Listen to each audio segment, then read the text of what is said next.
Hi, I'm Susan Cauley, and welcome to You're Not Alone, Surviving a Child's Disability.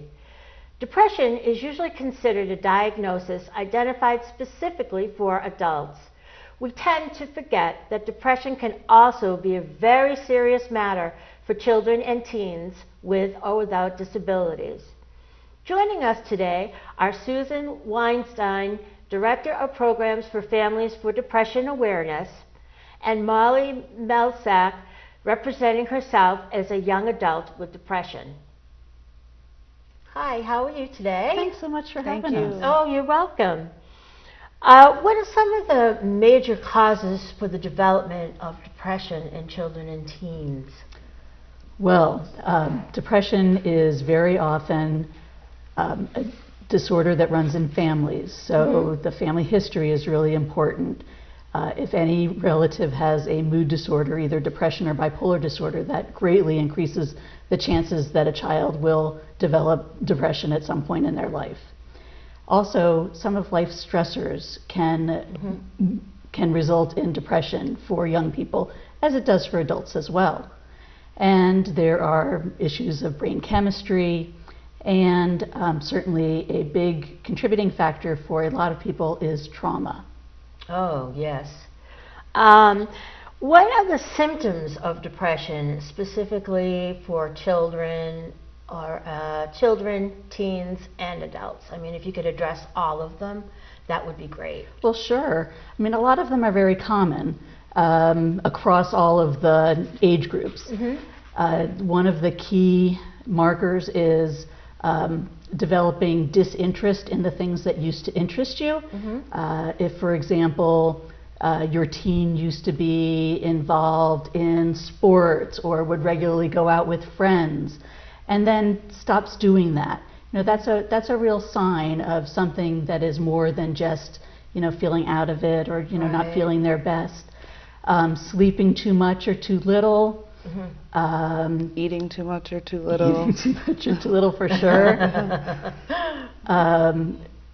Some of the more serious ones are if the person is talking about or thinking a lot about suicide.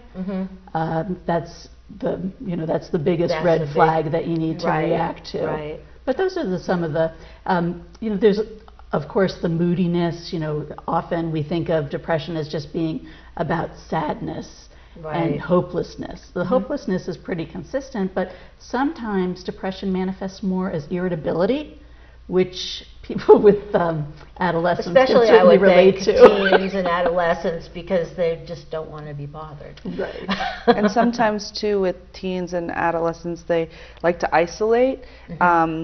And sometimes people think that's just normal because teens and adolescents don't often want to be around their parents or adults. But sometimes that can be more serious in that way too. Just a little note about this. Why do children with learning disabilities have a higher risk for anxiety and depression? Well, certainly anybody who is different in any way faces unique pressures in school, in society, and so for kids with learning disabilities, they may be having their own struggles in addition to the regular struggles that kids will have. So all of that added stress can lead to higher incidence of anxiety and depression. What age do you think depression really manifests itself? There's a big spread, but over half of all cases of depression materialize by age 14. So that means that kids very young, 8 years old, sometimes a little younger, but in those early teen years you see a lot of it. Now what about children though? Do they seem like a lot more clingy and fussy, or is that a sign also of depression? Well, I'm not an expert on any kind of particularly child. We look a lot at adolescents and older, but I think that if there's any kind of behavior that's raising concerns and it persists, that it's definitely a good idea to get it checked out.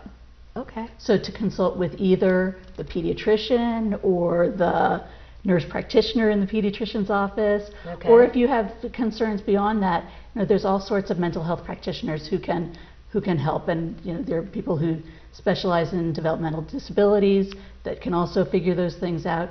And your schools would be a good resource as well. If these are children who are of school age, certainly the professionals in the school will know sort of what's the range of typical behavior for kids, and would be able to help sort of parse out what behaviors are not really the regular, ordinary kinds of behaviors that you wouldn't have concerns about. Right. Now you're saying that most children and teens and even adults, that depression is more genetic than anything else?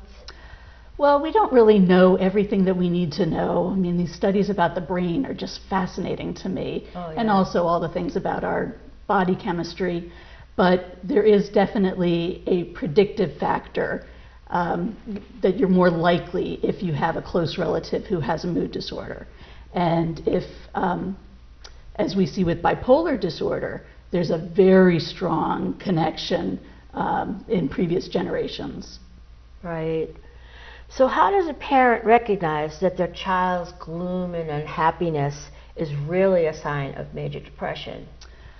Well, it has a lot to do with persistence. If your child is behaving or your teen is behaving differently than usual and not functioning well, and it's persisting for 10 days or 2 weeks, it's time to get it checked. It's time to check in with the school, see if they have any ideas of what's going on. It's time to check in with a medical professional. Do you want to say anything about that? I would just definitely agree. The other key signs in which you'd want to get it checked out sooner than 2 weeks is if there are signs of suicide ideation, they're thinking about suicide, they're talking about suicide, they're gathering the means of doing any kind of suicide, those kinds of things, you want to act very quickly. And also the other situation is if they're engaging in self-injury, if they're cutting or any of those other kinds of behaviors. Those are kinds of things that you don't want to wait. You want to go get it checked out. But it's still, I think, difficult to diagnose depression, especially in teens, because they're moody anyway. Yes, they're always things are always changing. Things are changing, so it's especially if you're a parent that works and is not around your teen all the time, maybe they don't pick up the clues. But I think what Molly was saying, about someone who's really isolating, that's a potentially big indicator of there being something wrong. Yeah, and just seeing that your child or teenager is not engaging in the things that they might used to have been engaging in, or not hanging out with their friends, or if there's a real change in behavior. At first, it may not seem like anything because children and adolescents are changing all the time, and new experiences are arising all the time. But I think what Susan was saying is the persistence and just checking in with your child and seeing how they respond to that. I mean, that's really what I would say about that. And I was going to point out that the communication piece is really important, that you want to be able to talk with your kid and ask, are things going okay with you? I've noticed that you've been around more. What's going on with that? Being able to talk to your kid is sometimes hard, and especially when you're talking about things that are probably going to make your kid not feel so great. But there are a lot of kids who are just feeling off enough that they might just say, things don't feel the same, or I'm not feeling great. Yeah. They might not have a name for it. They might not know this is depression. But oftentimes with children, they might not bring something to you until you specifically bring it to their attention. They might not even really know how they're feeling. And so I think the communication thing is huge. It's, I wouldn't be where I am if my parents hadn't said to me, what's going on? How are you doing? Why aren't you doing this anymore? Why aren't you seeing these people anymore? I mean, that also prompts the child to think internally as well. Because so many things are changing, it can be confusing, and hormones and lifestyle changes, and there's so much going on. So. Right. It's a hard age. It really is. Yes, I know. How is childhood depression diagnosed? Do we go to professionals, or how about would you go about once you find out your child may be depressed? Well, we have a tremendous shortage of mental health care professionals for children. In our area here in eastern Massachusetts, we have well more than usual for the rest of the country. Right. But it's hard to get an appointment. So most people will start with their pediatricians. And the pediatricians are trained to do a screening and to see if there's some initial cause for concern.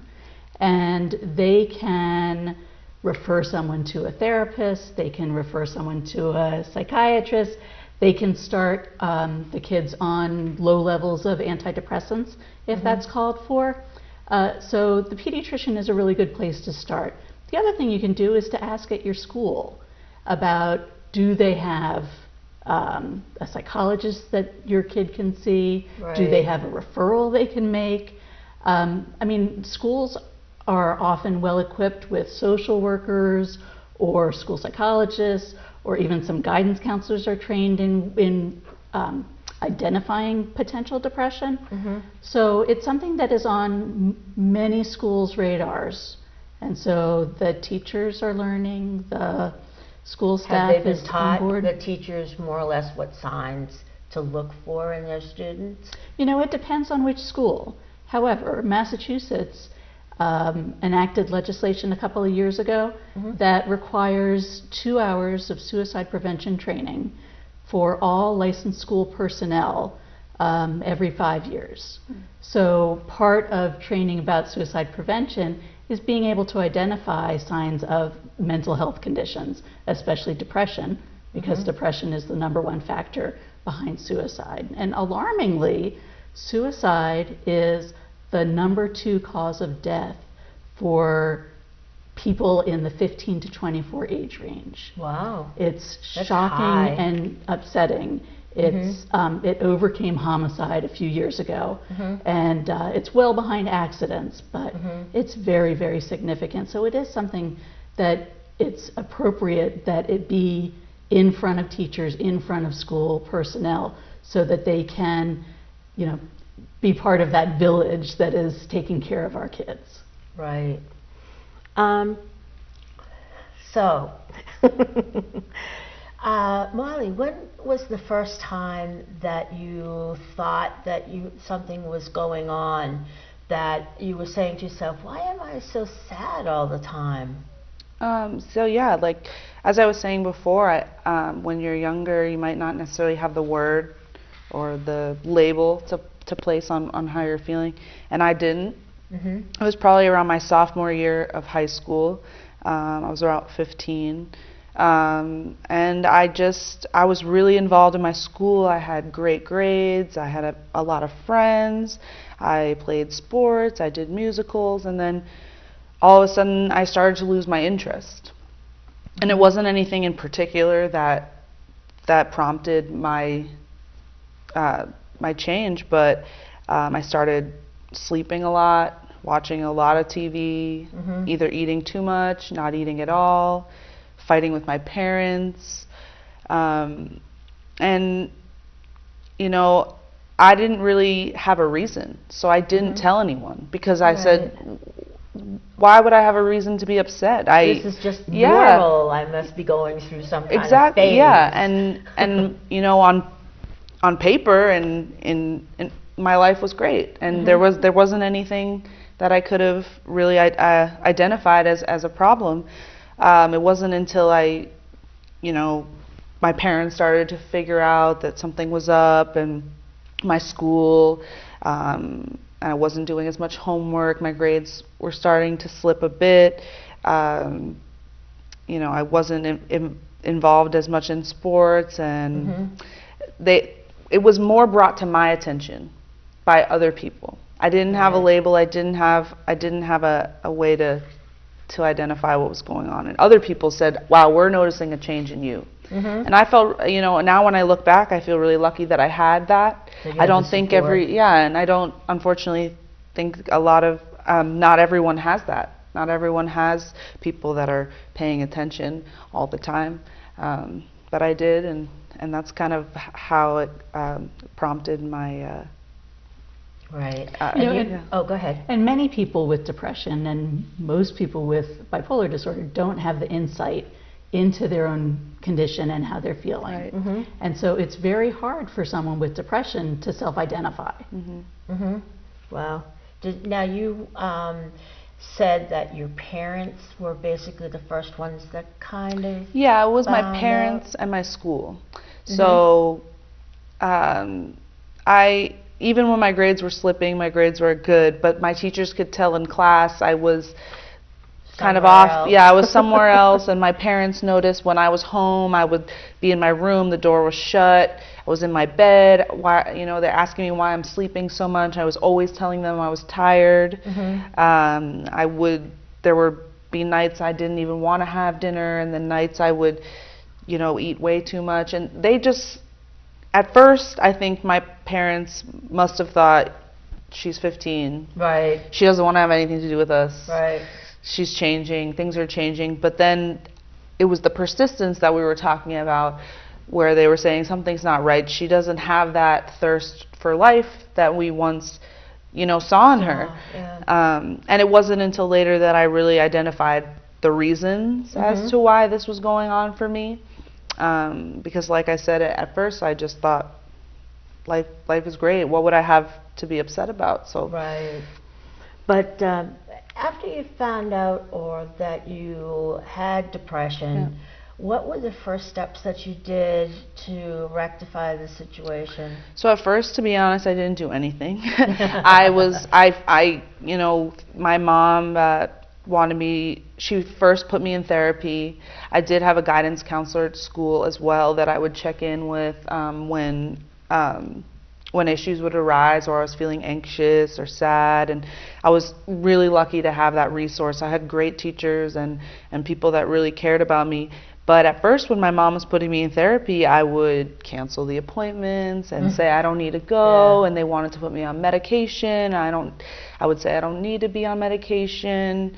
I would blame, things that my mom had done or my dad had done or people around me had done on what I was going through. And but the first step really was going to therapy, and that actually took a while. I mean, someone might start therapy and the therapist is not necessarily the right one for them, and that doesn't mean that therapy doesn't work. It just means that it's a process like anything else, and just finding the right person. Right. And it took me a while to find the right person, but once I did, it really changed everything for me, to be honest. Because I think that the biggest thing about coming to terms with depression, I still have it. It doesn't go away. Right. Almost 10 years later. Right. But I'm able to talk about it, and I'm able to reflect and look inside and think about my past and what's going on in order to make sense of who I am and why I feel these things. And so it doesn't affect me in the same way. It doesn't plague me in the same way because I have an awareness and an understanding. Right. And that, I think, has been the hugest thing. And having people in your corner to discuss with you, even as we're doing now. I mean, this, in its own way, it really helps. Communication, it's huge. Communication is a big thing. Huge, because you don't feel so alone. You realize that other people may have been feeling this way, other people may have gone through this, and you don't have to keep it all inside. And once you can let it go, it's very freeing, and it doesn't go away, but you're able to live with it, and you're able to function and find joy in life again. Yeah. And Well, have you had any bouts of depression since that first one? yeah, so I would say my first bout, to be honest, lasted from about 15 until I was almost 19. It was Wow. it was. That's a long It was. time. I was in 10th grade when it first really started, and I stopped going to school after my junior year. I took a year off, which also gave me a lot of anxiety with applying to college and stuff. Right. But I took a year off, and I spent some time really focusing on myself and what was going on. Really, for me, the biggest thing was identifying why am I feeling this way. And a lot of it, I'm adopted, and I grew up as a multiracial child in a primarily white environment. I had tons of friends, but I always, when I really look back on it, I always felt like I didn't belong in certain situations, and that wasn't because anyone did anything. It was just my own internal struggle with feeling like there was a part of me that I didn't understand and couldn't identify with. Also, my parents, because of my adoption, are a lot older than the majority of my friends' parents, and that was always a huge stressor for me. I was very nervous, and still am, about losing them before major milestones in my life, or before I feel like I'm fully ready to take care of myself. And I also went through puberty a lot earlier than most people in my grade, and I remember feeling really different and feeling like I was getting attention and not for the right reasons. And so I took that year off to really reflect on all of these things, and I found a therapist that was great for me. We found medication that was great for me, and then I actually moved. I grew up in New York City and then actually moved to Boston. I moved in with my aunt, and I finished high school here, which was really difficult to go from going to one school from kindergarten to your senior year and then starting over somewhere new. But at the same time, when I did that, I felt like I had this kind of newfound sense of self that I was able to go into the situation with, and so yeah, it was a long 3.5 years, but process. Yeah, but I say now to people, I can remember myself then, but I don't feel the same at all. Right. I have depression still, and I do get more so now, I would say, is anxiety. I get really worried about the future and the past and how things I'm doing are going to affect my life. But I have coping mechanisms now, and just ways to deal. Speaking of coping mechanisms, what are the things that you do to help you cope? Right. So I'm actually a musician. Nice. I went to college for songwriting in Boston, and actually my whole experience with depression has really motivated me to want to go and become a music therapist. And music has been a huge coping mechanism for me. When I'm not able to explain verbally even how I'm feeling, I can write it in lyrics or express it on my guitar or my piano. And too, with music, it's just such a unifying medium, where I feel that when I'm sharing my music with others and people tell me, hey, I felt that way, or it's that connection that I was talking about when you're not feeling so alone. So music's been huge for me. I have really great people in my life, people who are aware of my depression and support me on a regular basis. I love walking. Working out is huge, really releasing that energy. But yeah, music, I would say, for me personally, is one of my biggest. Music is great. A lot of people listen to music to try to get out of. It's so universal. Where they are, and you can hear a song and you can immediately mentally go somewhere else, or it can make you feel something that you weren't feeling 5 minutes ago, and you're like, wow, you can hear a lyric and say, you just said what I was feeling, and I didn't even know how to verbalize that, and that's been huge for me. But also too, really having a support system and a network of people that are aware of what I go through and don't judge me for that. So that's big too. We have found that there are 3 particular things that can really help people who are struggling with depression, and you can go with the acronym C. So getting adequate and regular sleep, eating appropriately, and getting exercise. And if you had to pick just one, which I wouldn't recommend. But the exercise is actually the thing that is shown to make a difference in dealing with depression. A lot of people turn to mindfulness and to meditation. Those have been shown to be very helpful, and certainly being with other people makes a very big difference. What are some of the medications that they usually recommend for people who have depression? I'm not an expert on medications, and in our office at Families for Depression Awareness, we really put our trust in the medical and mental health professionals to be making the decisions that are best. The things that we do talk about with medication is that they take a while to work.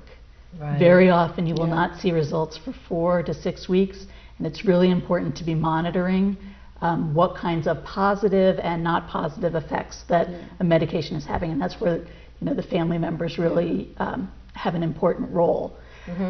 It's really important to not drink alcohol or to do non-prescribed drugs for that situation, because they can interfere with how the antidepressant is working. But there are a variety of medications that are available, and what we see is actually if you catch it early, then you don't even necessarily need medication. But even if you do, it can be a short course of a low dose, and it can be enough that it stabilizes the person so that they can get on back with their life again. That's great. Now, just to back up a little bit, what happens if there isn't any insurance to pay for, psychotherapy, and what do parents do in that case? Can they get free services somewhere? I mean, it's certainly more unusual than not in Massachusetts for someone to not have insurance, because we're ahead of the Affordable Care Act. But we know it exists. If you are someone who does not have insurance, I think it's worth checking in with your local Board of Health to see if they have any suggestions of where you might go. But we do have community health centers that do have mental health services. You can also find a therapist, and many of them will have a sliding scale available. There are ways to get care for everyone who needs it. The Department of Mental Health may have some resources available. The Department of Public Health can also have resources. It's very difficult to find a psychotherapist, though. Absolutely. All of them are either busy, don't take any patients anymore, or don't accept, if you do have insurance, they don't accept the insurance. So I know the struggles. Yeah, I mean, it's actually harder with finding a psychiatrist than a therapist, but both are hard. If you're looking for a therapist, I think your school would probably have resources available, have referrals available, and there may even be an organization that's affiliated with the school or provides psychological services for the school that would be covered for a short term. The other thing is, if someone is working, if the parent is working, they may have access to an employee assistance program, which might provide services, short-term services for their kids as well. Great. Now, the last question I'm going to ask is, beyond the treatment suggested by professionals, what type of self-care that we've talked about can be utilized to fight depression?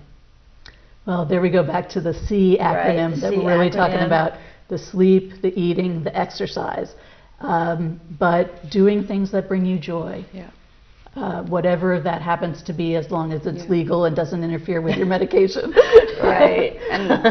But those are the kinds of things. If your family brings you joy, then spend time with them. If walking brings you joy, then do that. And sometimes it's hard to find the joy, really. But if there's something that makes you feel even incrementally better, then do that. And keep doing it until it has an effect.